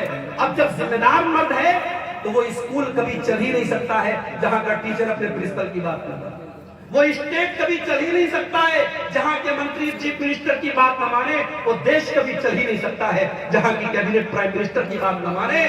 گھر کا پرائم منسٹر اور گھر کی کیبنٹ کا چیف آپ کا شوہر ہے، شوہر کی اطاعت کرنا آپ کا۔ اور بڑے واضح لفظوں میں کہہ رہا ہوں میری ماں اور بہنوں، ہر جلسے میں تقریر سننے چلی جاؤ، ہر جمعہ کے خطبے میں شامل ہو جاؤ، رات رات بھر نماز پڑھو، اگر شوہر کی نافرمان ہو اور شوہر کی اطاعت نہیں کرتی ہو تو جنت کی امید رکھنا چھوڑ دو۔ اللہ کے نبی فرماتے ہیں میں نے جہنم میں مردوں سے زیادہ عورتوں کو دیکھا ہے، ایک عورت کھڑی ہو گئی، اے اللہ کے نبی ایسا کیوں ہے؟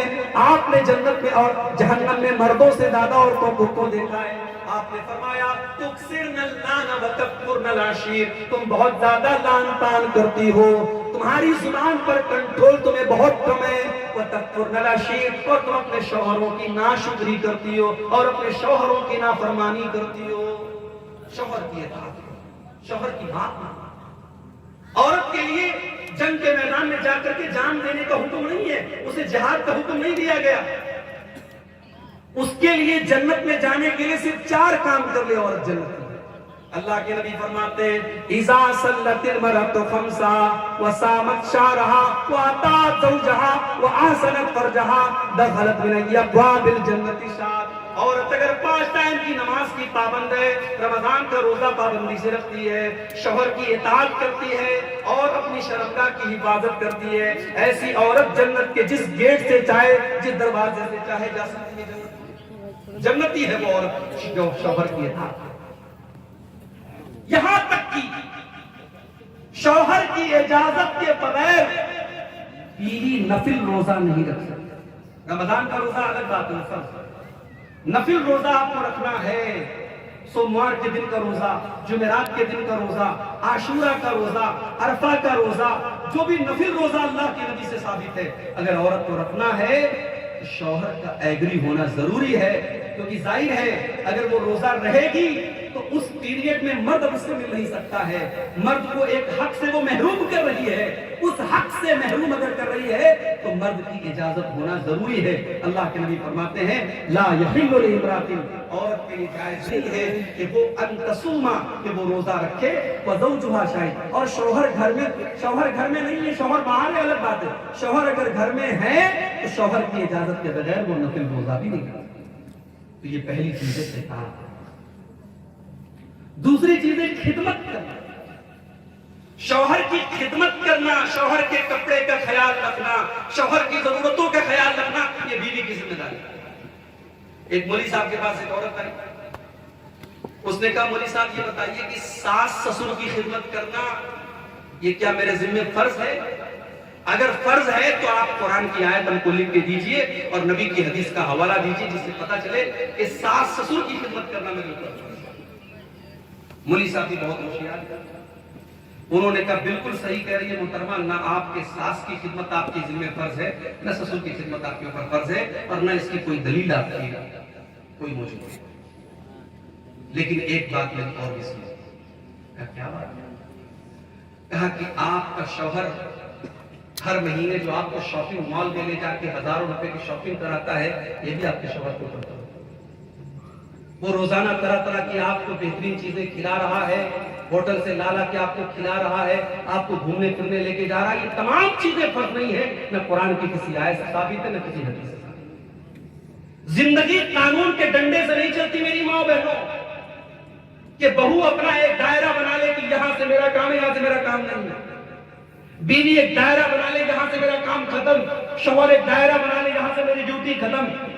زندگی اور شادی شدہ زندگی اور فیملی پیار اور محبت سے، آپ کے ذمہ ساس سسر کی خدمت ضروری نہیں ہے، مگر وہ ساس آپ کے شوہر کی ماں ہے، وہ اگر اس کو وہ اس 70 سال کی بوڑھی عورت اپنے ہاتھ سے بیٹھ کے کمرہ دھلے، آپ کی غیرت کیسے گوارا کریں گے کہ آپ اس کے کام کریں؟ وہ 70 سال کا بوڑھا اپنے ہاتھ سے اپنا بستر بچھا رہا ہے، آپ کی غیرت کیسے گوارا کر رہی ہے؟ آپ کا دل کتنا پتھر کا ہو گیا، آپ کا خون کتنا سفید ہو گیا؟ آپ کا اپنا باپ آپ کے سامنے 70 سال کا باپ اگر بستر بچھا رہا ہو، ایک بیٹی ہونے کے ناطے آپ برداشت کریں؟ ہم نے اس سماج میں ایسے بوڑھے والدین کو بھی دیکھا ہے، بیٹا الگ ہو گیا، چار بیٹے ہیں سب الگ ہو گئے، اور ماں 70 سال کی بوڑھی ماں اپنے ہاتھ سے کھانا پکا کے اپنے شوہر کو کھلاتی۔ بیوی اپنے حقوق کو اگر جانتی ہے تو اپنی ذمہ داریوں کو اسے جاننا چاہیے۔ تیری ذمہ داری ہے شوہر کو خوش رکھنا۔ میرے نبی کے دور میں گیس کا چولہا نہیں تھا مگر کھانا پکتا تھا اور پوری فیملی کھاتی تھی۔ میرے نبی کے دور میں واشنگ مشین نہیں تھی لیکن کپڑے دھلے جاتے تھے۔ حضرت عائشہ کی بڑی بہن حضرت اسما وہ کہتی ہیں کہ میرے شوہر حضرت زبیر بالکل غریب آدمی تھے، ان کے پاس نہ اپنا مکان تھا نہ کوئی پراپرٹی تھی، لیکن میرے باپ نے شادی کر دی، شادی ہو گئی۔ اب میرے شوہر کا کھجور کا باغ میرے گھر سے 3 فرسخ تھا۔ ابھی میں نے گوگل پہ سرچ کیا کہ 1 فرسخ کتنا ہوتا ہے؟ 1 فرسخ is equal to 4.5 kilometre, 4.5 kilometre کے برابر تقریباً 1 فرسخ ہوتا ہے۔ 3 فرسخ یعنی تقریباً 13-14 کلومیٹر حضرت عائشہ کی بڑی بہن ہمارے نبی کی بڑی سالی ڈیلی اپنے گھر سے جاتی تھی اور کھجور کے باغ میں جا کر کے کھجوروں کی گٹلیوں کو چنتی تھی اور لا کر کے حضرت زبیر کے گھوڑے کو، اپنے شوہر کے گھوڑے کو کھلاتی تھی، سارے کام کرتی تھی۔ حضرت فاطمہ نبی کی سب سے لاڈلی بیٹی، شادی حضرت علی کے ساتھ، کوئی پیسے والے بڑے مالدار حضرت علی نہیں تھے، غریب تھے، فائنینشلی کمزور تھے، مگر اس گھر میں حضرت فاطمہ نے کبھی شکایت نہیں کی، اپنے ہاتھوں سے چکی چلاتی، سارے کام کرتی، حسن و حسین کی پرورش بھی کرتی، لیکن کبھی یہ نہیں کہتی کہ مجھے شکایت ہے، کبھی اپنے زبان پر شکایت کرتی۔ شوہر کی خدمت کرنا یہ بھی ہے۔ تیسری ذمہ داری بیوی کی کیا ہے؟ شوہر کے گھر سے بغیر اجازت نہ نکلے۔ بھئی ٹھیک ہے، گھمائش بہو سے کنوٹ بہت دور نہیں ہے، کنوٹ میں مائکہ ہے عورت کا، اور شوہر کو پتا ہے کہ ہفتے بھر میں 10 دن میں مائکے چلی جاتی ہے، چلو وہ الگ بات ہے، مگر شوہر کی اجازت کے بغیر آپ کسی رشتہ دار کے کہیں بھی جا رہی ہیں، یہ مناسب نہیں۔ گھر کے باہر آپ کو نکلنے سے پہلے شوہر کی اجازت ضروری ہے۔ وَقَرْنَ فِي بُيُوتِكُنَّ، اے نبی کی عورتوں تم اپنے گھر میں رہا کرو، تمہارا کام گھر سنبھالنا ہے، اور کبھی تم گھر کے باہر اگر نکلا کرو وَلَا تَبَرَّجْنَ تَبَرُّجَ الْجَاهِلِيَّةِ الْأُولَىٰ، تو تم بناؤ سنگھار کر کے، میک اپ کر کے نہ نکلا کرو۔ الٹی گنگا بہہ رہی ہے۔ شوہر کے لیے کبھی میک اپ نہیں ہوتا، شوہر کے لیے کبھی لپسٹک اور پاؤڈر اور یہ الا بلا کیا چمکارا مسکارا کیا کیا نام بھی نہیں معلوم، یہ سب کبھی نہیں لگتا۔ ہاں شادی میں جانا ہے، فنکشن میں جانا ہے تو بالکل بن ٹھن کے جانا۔ شوہر سب سے بڑا حقدار ہے آپ کے میک اپ کا۔ ایک بہترین عورت کی نشانی یہ ہے کہ وہ شوہر دیکھے تو خوش ہو جائے۔ اللہ کے نبی سے پوچھا گیا سب سے بہترین عورت کون سی ہے؟ آپ نے فرمایا التی تسرہ اذا نظر، جب شوہر دیکھے تو خوش ہو جائے۔ شوہر بیچارہ کب خوش ہوگا؟ جب تو خوش کرنے کے لائق ہو رہی ہے تب تو شادی میں جا رہی ہے، اور جب تو پسینے کی بدبو میں پسینے میں نہائی ہوئی ہے، کپڑا تیرا بدبو مار رہا ہے، تب تو اپنے شوہر کا سامنا کر رہی ہے، اور وہ بیچارہ ٹینشن لے کے گھر میں آ رہا ہے، وہ یہ سوچ کے آ رہا ہے گھر میں سکون ملے گا، یہاں اور ٹینشن کھڑی ہے، دیورانی نے یہ کہا، جیٹھانی نے یہ کہا، ساس نے یہ کہا، سسر نے یہ کہا، دیور نے یہ کہا، دنیا بھر کی شکایت ہے۔ شوہر بیچارہ کہتا ہے کہاں آ کے پھنس گیا۔ بیوی کا یہ کام نہیں ہوتا ہے، بیوی کا کام ہے شوہر کو خوش کرنا، اس کے لیے زیب و زینت کرنا، اس کے لیے سجنا سنورنا۔ اور میں 2 مثالیں آپ کو دینا چاہتا ہوں کہ بیوی شوہر کو کیسے خوش کرتی ہے۔ اور ایک مثال تو ایسی ہے کہ اگر سینے میں دھڑکتا ہوا دل ہو تو شاید سن کر کے آپ کی آنکھوں سے آنسو آ جائے۔ بڑا بہترین واقعہ ہے اور بڑا بہترین کردار ہے اسلامی تاریخ کا، حضرت ام سلیم رضی اللہ عنہ، نام سنا ہوگا۔ ان کا اصل نام تھا رمیسہ۔ ہمارے دوست کو بیٹی ہوئی، انہوں نے پوچھا میں نام کیا رکھوں؟ میں نے کہا رمیسہ رکھا۔ ہمارے الٹے سیدھے لوگ نام رکھتے ہیں، بھائی صاحب صحابیات کے ایک سے ایک نام ہے، آپ صحابیات کے نام پر اپنی بچیوں کے نام رکھتے ہیں۔ رمیسہ نام بڑا پیارا ہے، بچی پیدا ہو تو یہ نام رکھ سکتے ہیں۔ یہ کس کا نام تھا؟ ام سلیم کا۔ یہ کون تھی؟ یہ حضرت انس کی ماں تھی۔ یہ بیوہ تھی، شوہر کا انتقال ہوا۔ اب بیوہ عورت کو کون پوچھتا ہے بھائی؟ اس زمانے میں بھی بیوہ عورتوں کی حالت بہت اچھی نہیں تھی۔ ان کے نکاح کا پیغام آیا حضرت ابو طلحہ انصاری کی طرف سے، جو مدینہ کے بڑے پیسے والے آدمی تھے۔ حضرت ام سلیم نے نکاح کا پیغام سنا، جواب بھیجا ابو طلحہ ان مثلک لا یرد، آپ کا رشتہ ٹھکرانے کے قابل نہیں ہے، آپ کا رشتہ بہت اچھا رشتہ ہے، اے ابو طلحہ آپ بہت پیسے والے بڑے مالدار انسان ہیں، مگر اے ابو طلحہ میں ایک ایمان والی عورت ہوں اور آپ کافر ہیں، اور مومن عورت کا کافر سے نکاح صحیح نہیں ہے۔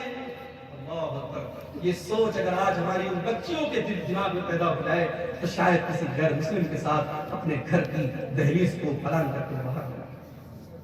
کسی مسلمان عورت کا نکاح کسی غیر محرم کسی غیر مسلم کے ساتھ جائز نہیں ہے۔ ام سلیم نے اتنا بہترین بیوہ عورت ہے، ٹھکانا چاہیے، سہارا چاہیے، اور پیسے والا رشتہ مل رہا ہے، کہہ رہے نہیں میں شادی نہیں کر سکتی جب تک تم اسلام کو نہ۔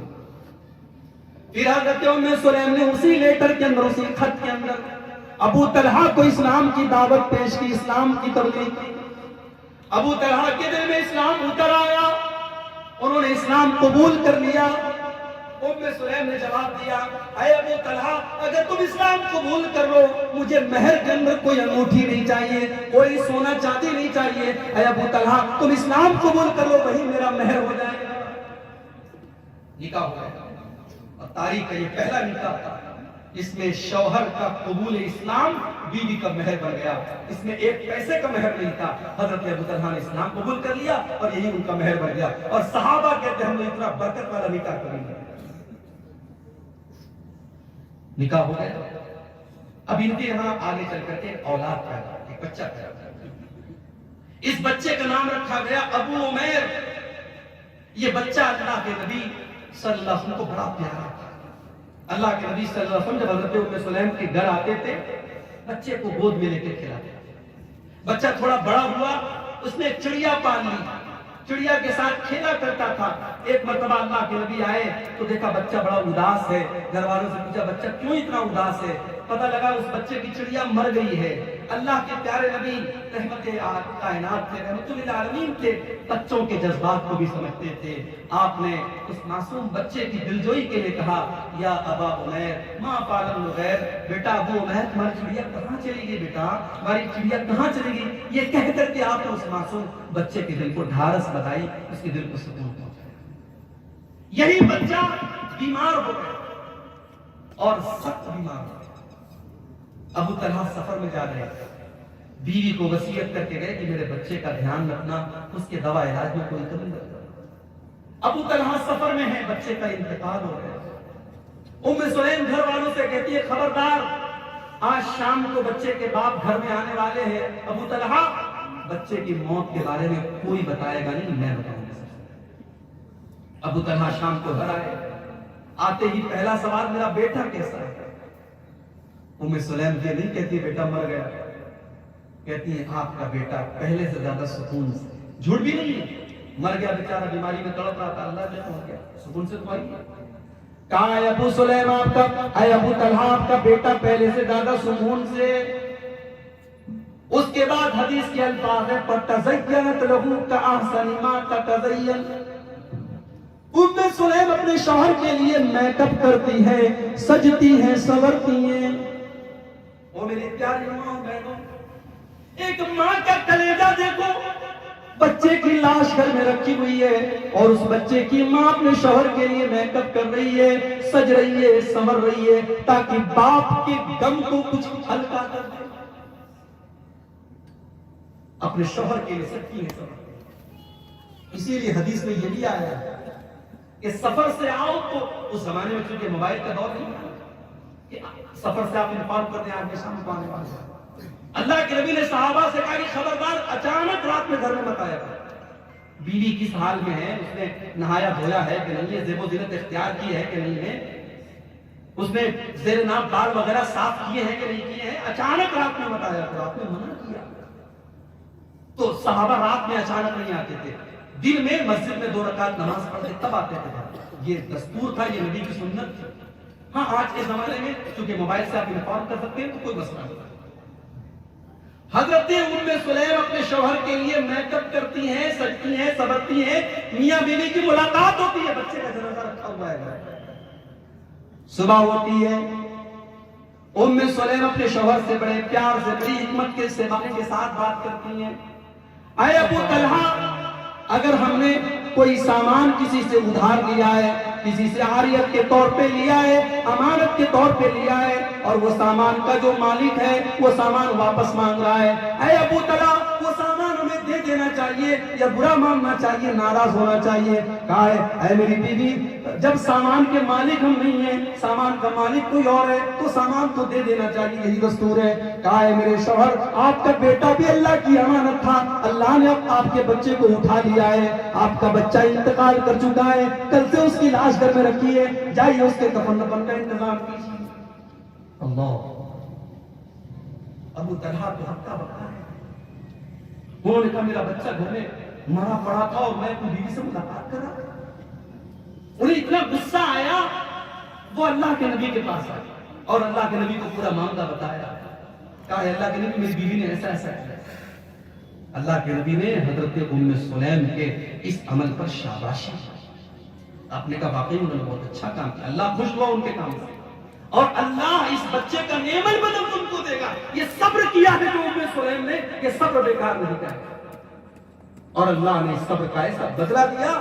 آگے چل کر کے ایک اور بچہ پیدا ہوا ام سلیم کے گھر میں، جس کا نام عبداللہ تھا، اور وہ اتنا برکت والا تھا کہ جب وہ بڑا ہوا، اس کی شادی ہوئی، اس کے 9 بیٹے ہوئے، سب کے سب قرآن کے حافظ اور قاری اور عالم ہیں۔ میرے بھائیوں، بیوی کا کام شوہر کو خوش کرنا ہوتا ہے، ام سلیم نے کر دیا۔ اور اپنے نبی کی زندگی کا وہ واقعہ یاد کرو جب اللہ کے نبی کے اوپر قرآن کی پہلی وحی نازل ہوئی، قرآن کی پہلی وحی نازل ہوئی اور اللہ کے نبی کے کندھے پر نبوت کی ذمہ داری ڈالی گئی، اور آپ گھبرائے گھبرائے گھر آئے اور آپ نے کہا خدیجہ مجھے جلدی سے کمبل اڑا دو۔ گرمی کا موسم تھا لیکن آپ کانپ رہے تھے۔ حضرت خدیجہ جلدی سے کمبل لائیں، آپ کو اڑایا۔ پوچھا سرتاج کیا بات ہے، شوہر کیا بات ہے، کیوں آپ اتنے گھبرائے ہیں؟ آپ نے پورا واقعہ سنایا اور سنا کر کے آپ نے کہا لقد خشیت علی نفسی، اے خدیجہ مجھے ڈر ہے کہیں میری جان نہ چلی جائے۔ میری پیاری ماں بہنوں، بیوی کا کردار دیکھو کیا ہونا چاہیے۔ اللہ کے نبی بڑے پریشانی کے عالم میں، بڑی ٹینشن میں ہے، آپ کو اپنی جان جانے کا خطرہ ہے، آپ کو اپنی زندگی کے جانے کا خطرہ ہے، لیکن ہم حضرت خدیجہ کیا فرماتی ہیں، اماں خدیجہ کیا فرماتی ہیں، کلا واللہ ما یخزیک اللہ ابدا، اے میرے سرتاج، اللہ تعالیٰ کبھی آپ کو رسوا نہیں کرے گا، کبھی آپ کو ذلیل نہیں کرے گا۔ انک لتصل الرحم وتکسب المعدوم وتقری الضعیف، اے میرے سرتاج، آپ تو غریبوں کے ماوا ہے، آپ تو یتیموں کے ملجا ہے، آپ تو بے سہاروں کے سہارا ہے، اللہ کبھی آپ کو رسوا نہیں کرے گا۔ اگر اللہ نے یہ ذمہ داری آپ کے کندھے پر ڈالی ہے تو اللہ ضرور اس ذمہ داری کو پوری کرائے گا۔ یہ تھا ایک بیوی کا، بیوی کا کام ہے شوہر کو خوش کرنا، اور ایک اور کام ہے بیوی کا، شوہر کے گھر میں شوہر کی اجازت کے بغیر کسی کو انٹری نہ دے۔ اگر منع کر دے شوہر کی فلاں کو گھر میں داخل نہیں کرنا ہے تو نہیں کرنا ہے۔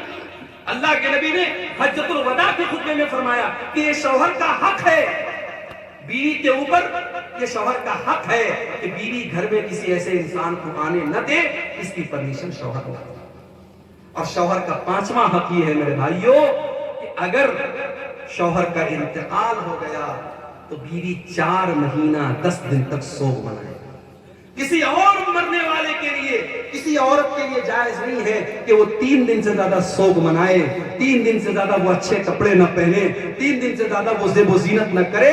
مگر شوہر مر گیا ہے تو 4 مہینہ 10 دن تک اسے خوشبو نہیں لگانا ہے، اسے زیب و زینت نہیں کرنا ہے، اسے بہت چمکدار اور رنگین کپڑے نہیں پہننا ہے، اسے سمپل طریقے سے رہنا ہے، زیب و زینت سے دور رہنا ہے، اور بلا ضرورت اسے گھر سے باہر نہیں نکلنا ہے۔ اس کو ہم عدت کہتے ہیں، اس عدت کا پیریڈ اسے شوہر کے احترام میں گزارنا ہے۔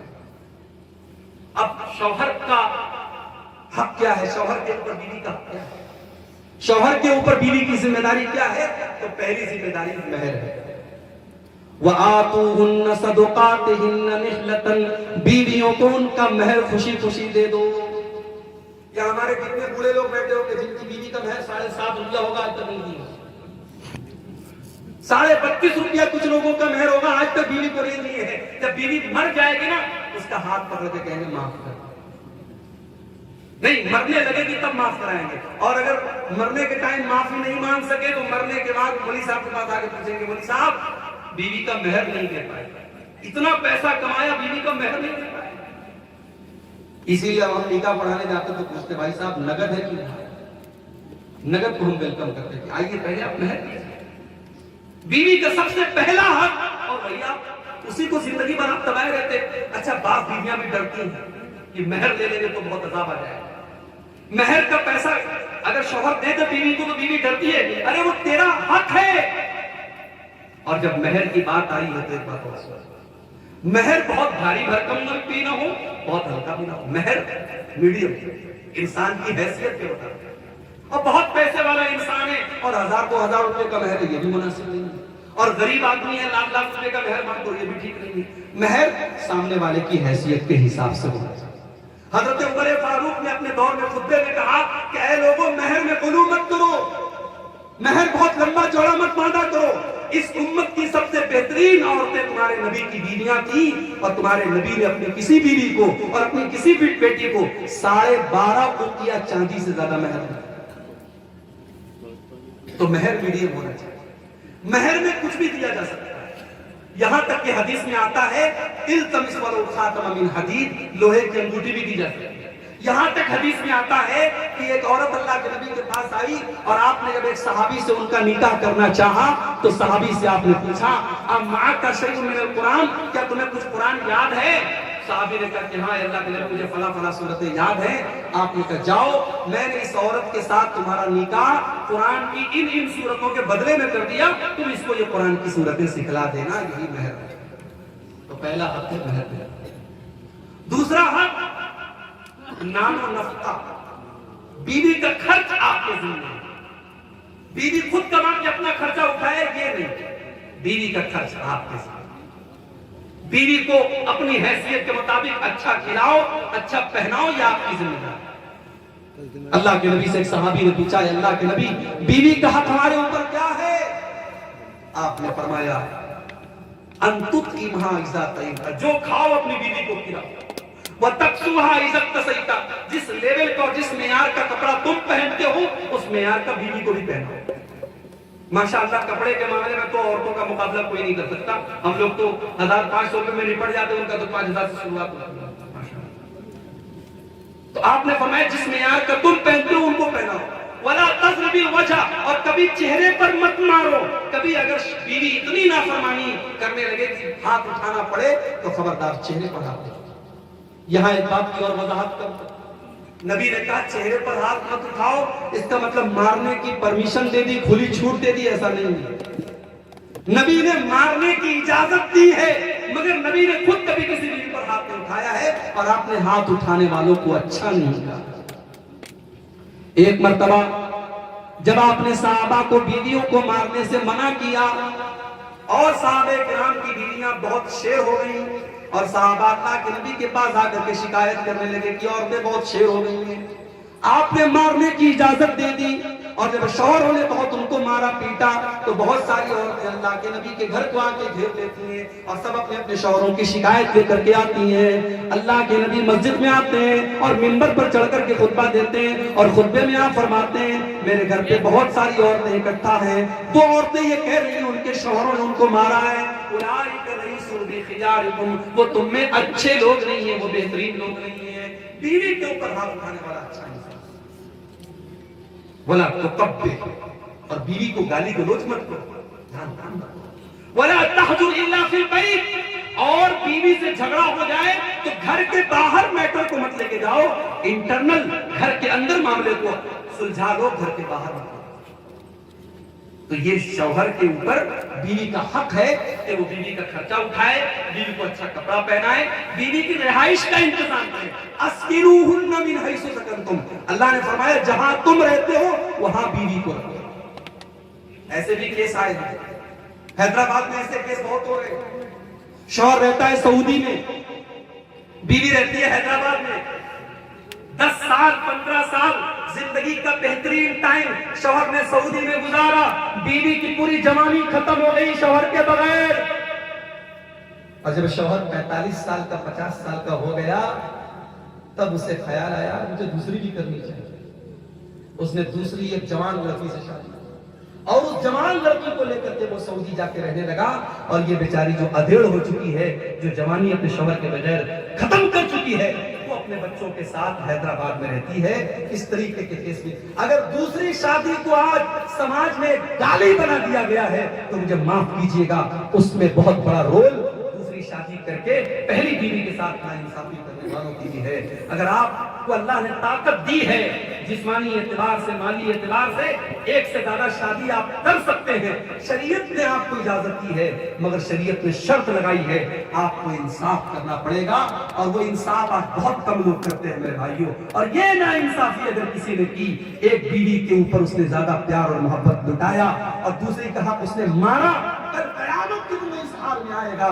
اللہ کے نبی فرماتے ہیں، بخاری کے الفاظ ہیں، احد شقیہ مائل، اس کا ایک طرف کا چہرہ جھکا ہوا ہوگا، ایک طرف کا چہرہ پھلا ہوا ہوگا، اور دور سے سمجھ میں آ جائے گا کہ بے ایمان آدمی ہے جو اپنی بیوی کا حق مارتا تھا۔ تو بیوی کو اپنے ساتھ رکھو، بیوی کو اپنے سے دور رکھنا، یہ بیوی کی حق ہے۔ بیوی کا حق یہ بھی ہے میرے بھائی کہ بیوی کے جذبات کا خیال رکھنا۔ شوہر یہ سوچے کہ صاحب میں جیسا چاہتا ہوں میری بیوی ویسی ہو جائے، یہ پاسبل نہیں ہے۔ تم مرد ہو، وہ عورت ہے، اور عورت کے اپنے کچھ جذبات ہیں، کچھ ایموشنز ہیں، وہ کچھ نہ کچھ غلطی کرے گی، وہ کچھ نہ کچھ زبان سے کبھی ایسی بات بول دے گی جو نہیں بولنی چاہیے۔ اب وہ درگزر سے کام لو، نظر انداز۔ ایک حدیث عام طور سے لوگ بہت بیان کرتے ہیں اور عورتوں کی بڑی کمی کے طور پہ بیان کرتے ہیں کہ اللہ کے نبی نے فرمایا کہ عورت پسلی سے پیدا ہوئی ہے۔ اور کون سی پسلی سے؟ سب سے اوپر والی پسلی جو سب سے زیادہ ٹیڑھی ہوتی ہے۔ تو عورت پسلی سے پیدا ہوئی ہے، اگر تم اس کو سیدھا کرنا چاہو گے تو توڑ دو گے، اور اس کا توڑنا طلاق ہے۔ یہ اللہ کے نبی کی صحیح حدیث ہے۔ اس میں عورت کی خرابی نہیں بیان کی گئی میرے بھائی، یہ عورت کی خصوصیت بیان کی گئی۔ ہمارے سینے کے اندر پسلی ہے نا، پسلی ٹیڑھی ہے تبھی تو سینے کے اندر ہے، سیدھی ہوتی تو سینے میں ایڈجسٹ ہی نہ ہوتی۔ تو پسلی کا ٹیڑھا ہونا یہ پسلی کی خوبصورتی ہے۔ اللہ کے نبی اس حدیث میں بتانا یہ چاہتے ہیں کہ عورت کا اپنا ایک مزاج ہے، اپنا ایک نیچر ہے۔ مردوں کو چاہیے کہ عورت کے مزاج کی رعایت کرے، عورت کے جذبات کی رعایت کرے۔ مسجد نبوی میں حبشی لوگ برچھی سے کھیل رہے ہیں، اللہ کے نبی دیکھ رہے ہیں۔ اما عائشہ کی نظر پڑی، آپ نے کہا عائشہ تمہیں بھی دیکھنا ہے کیا؟ کہا کہ ہاں یا اللہ۔ اللہ کے نبی کھڑے ہو گئے، اما عائشہ فرماتی ہیں میں نبی کے کندھے پہ سر رکھ کر کے حبشیوں کا کھیل دیکھتی، اور جتنی دیر تک میں کھیل دیکھتی رہی، میں جب تک تھک نہیں گئی، اللہ کے پیارے حبیب وہاں سے نہیں بنتے۔ اللہ اکبر۔ یہ ہے شوہر کا بیوی کو خوش رکھنا، بیوی کے جذبات کے احترام میں اللہ کے نبی اتنی دیر تک کھڑے رہے۔ یہ آپ نے تو امت کو ایک میسج دیا، اپنے گھر میں جلاد مت بناؤ، اپنے گھر میں اپنی یہ امیج مت بناؤ۔ جیسے بعض لوگ کہتے ہیں جناب میری بیوی کی مجال کیا ہے کہ میرے سامنے جو ہے وہ ایک لفظ بول سکے، میں گھر میں آتا ہوں مونچھوں پر تاؤ دیتا ہوں تو میری بیوی کی گیگی بن جاتی ہے۔ تو بھائی صاحب آپ انسان ہیں، آپ جنات ہیں، آپ اپنا ٹیسٹ کریں۔ جنات کس ہیں؟ انسان کے اندر رحمت، محبت اور عفو درگزر کی صفت ہونی چاہیے۔ ایک بیوی کا شوہر کے اوپر یہ بھی حق ہے۔ تو یہ شوہر اور بیوی کے حقوق کے تعلق سے بہت ساری باتیں آئیں، متفرق باتیں بھی میں نے آپ کے سامنے رکھی ہیں۔ اللہ سے دعا کرتے ہیں رب العالمین جو ہم میں سے شوہر حضرات ہیں انہیں اپنے نبی کی سیرت کی روشنی میں بہترین شوہر بننے کی توفیق عطا فرما۔ جو ہماری مائیں بہنیں شادی شدہ ہیں اللہ انہیں ایک بیوی کا کردار نبھانے کی توفیق عطا فرمائے۔ جو ہمارے نوجوان لائن میں لگے ہیں اور جلد ہی انشاءاللہ وہ کسی کے شوہر بننے والے ہیں، اور جو ہماری بہنیں کسی کی بیوی بننے والی ہیں، اللہ ان آیات اور ان حدیث کی روشنی میں انہیں اپنے کردار کو انجام دینے کی توفیق عطا فرمائے۔ اس بہترین پروگرام کو منعقد کرنے میں جن بھائیوں کا تعاون رہا، جن بھائیوں کی کوشش رہی، محنت رہی، مہینوں سے لگے رہے، اللہ ان کی محنتوں کو قبول فرمائے۔ کل ابھی دوسرا دن اس پروگرام کا باقی ہے، اللہ امن و سلامتی کے ساتھ اس دوسرے دن کے بھی پروگرام کو تکمیل تک پہنچائے۔ رب العالمین ہم سب کو کہنے سننے سے زیادہ عمل کی توفیق عطا فرمائے۔ اللہ ہمارے بیماروں کو شفا عطا فرمائے، ہم میں سے جو روزی روٹی سے پریشان ہیں اللہ ان کے کاروبار میں برکت نصیب فرمائے۔ اللہ ایمان کے ساتھ ہم سب کو دنیا میں زندہ رکھے اور ایمان پر ہم سب کا خاتمہ فرمائے، آمین۔ ربنا تقبل منا انک انت السمیع العلیم وتب علینا انک انت التواب الرحیم، وصلی اللہ تعالی علی نبینا محمد وآلہ وصحبہ اجمعین، والسلام علیکم ورحمۃ اللہ۔